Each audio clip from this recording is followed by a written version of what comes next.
Hi everyone, welcome to Wargaming Parrot. I'm David and today we're going to be talking about common training mistakes. I made a video on common bonding mistakes, which I'll leave a card for now, which was quite popular and people seem to enjoy it, so I thought I'd do one about training too.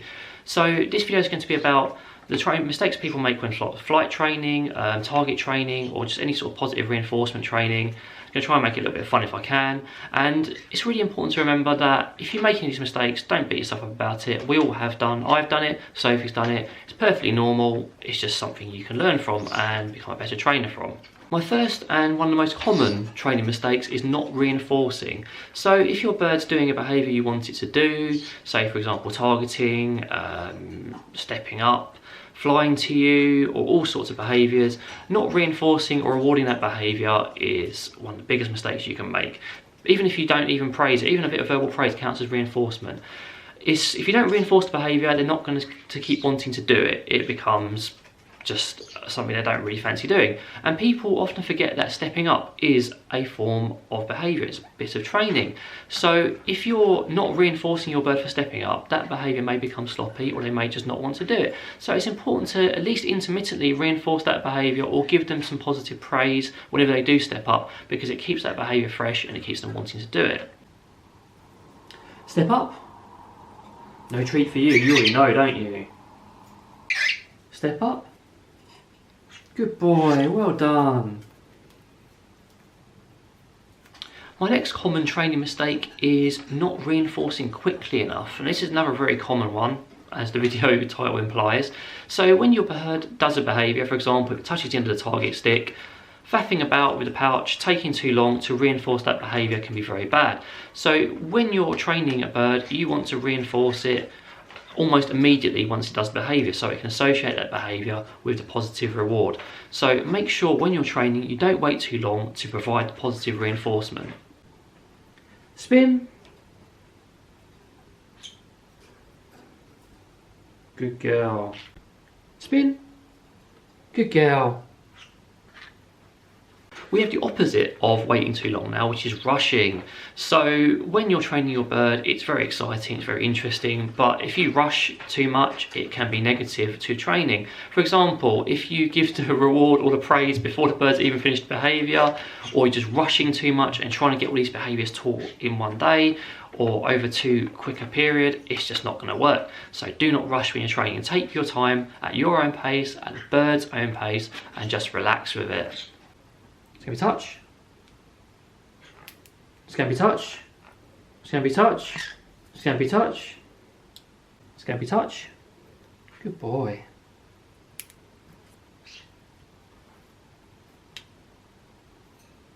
Just wait for you to finish your snack. It's going to be touch. Good boy. Excellent.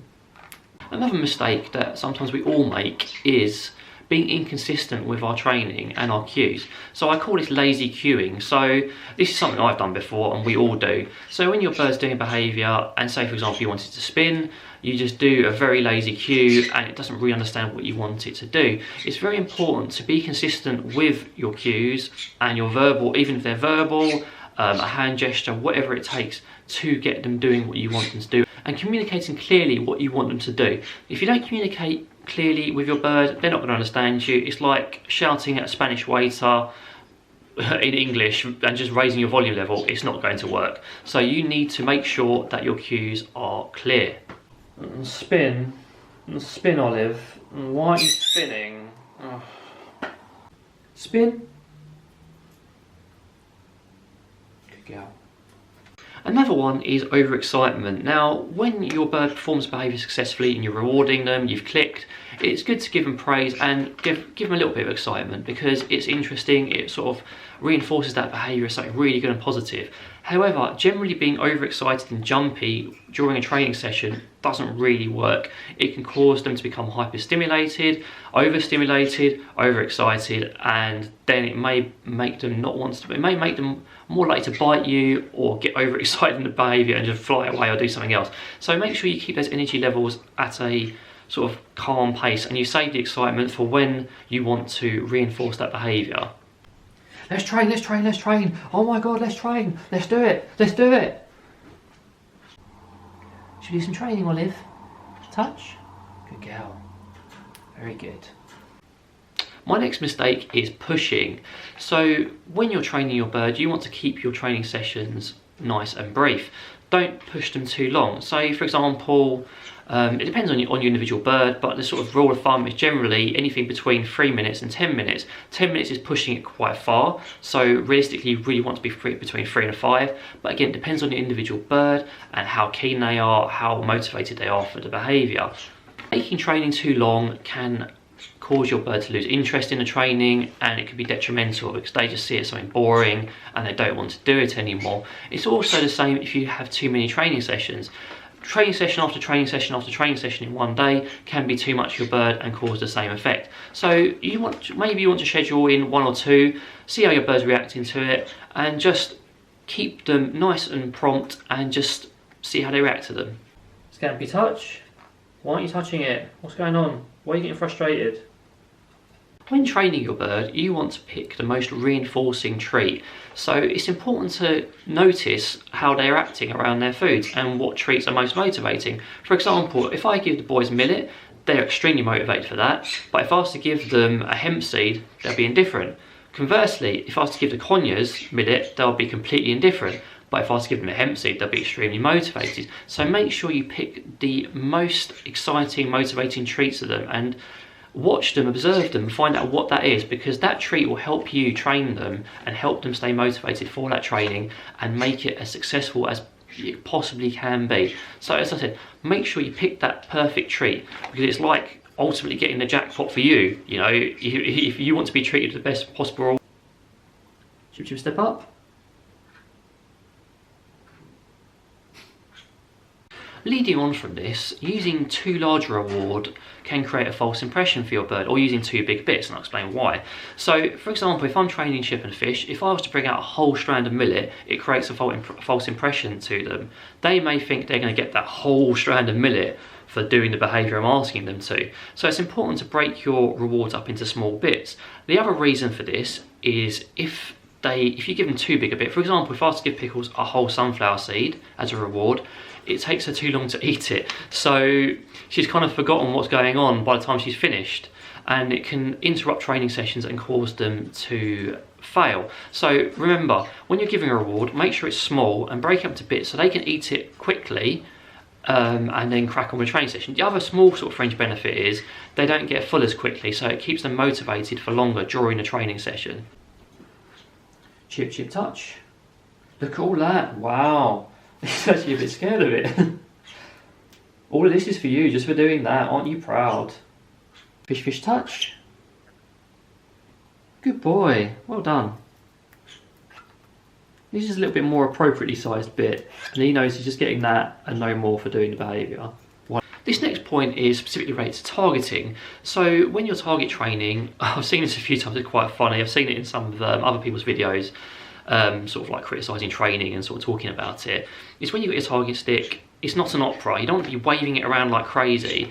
That is an instrument to help your bird communicate with you. So be specific, and if you're not using it, keep it down by your side, because otherwise the bird will be watching it, it'll be getting confused, it'll be getting mixed signals from you, thinking, what, am I supposed to be targeting down there? What's going on? So don't wave it around, keep it by your side. Similarly, if you're training, make sure you stay with the bird and stay focused on training the bird. So don't interrupt the training session to have a conversation or whatever. If you're going to do that, put the stick down by your side, step away, and then resume once you finish your conversation.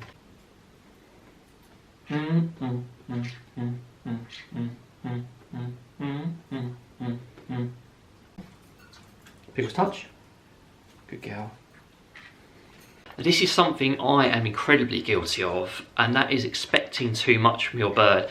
You know, you have this sort of plan for training. So I don't know if any of you guys have seen the skits I do. You have a plan for what you want to do with them, and you want to execute it. And since I sort of realised it's a mistake I'm making, I've scaled it right back, and I kind of just let them play. And if they're interested, and we're both me and them are motivated, chip and fish in this example, I'll continue the training. So don't expect too much from them. Set achievable goals. If you're training a complex behaviour, break it down into small segments and train each individual segment. I actually have a video on that, how to train basic tricks with birds, which I'll leave a card for now. But it's just very useful to break it up into small segments and make sure your goals are achievable, because otherwise it becomes incredibly frustrating for your bird and you, and it can break down your training success. Right boys, I expect you to do a wave, a shake, a spin, a backflip, 10 laps around the room, and then I want you to tidy up the entire room of little bottles. Can you do it for me? Can you do it now? I've got some millet. No? Another common mistake, there's quite a few of them as you've gathered, is trying to train your bird when they're already full. Say for example, you've just fed your birds and they've had loads of lovely snack which you prepared for them. Then you get them out and you're like, let's train. They may not be as motivated because they're full. They're going to be just like, I'm full, I just want to play, I just want to sit and relax. So please do bear that in mind. Try and schedule training sessions when you think they've just had a little slump or a little relax, and then you can train them after they've sort of digested a bit of their food. Do you want to do some more training? Do you want to do some more? We've already done loads. No? This is one I don't really like to see very much because I have strong feelings on it, and that is punishment. Punishment does not work on birds, it is proven. So if your bird is not training well, it's not doing what you want it to do, punishing it will not help you at all. It's just something you need to avoid at all costs.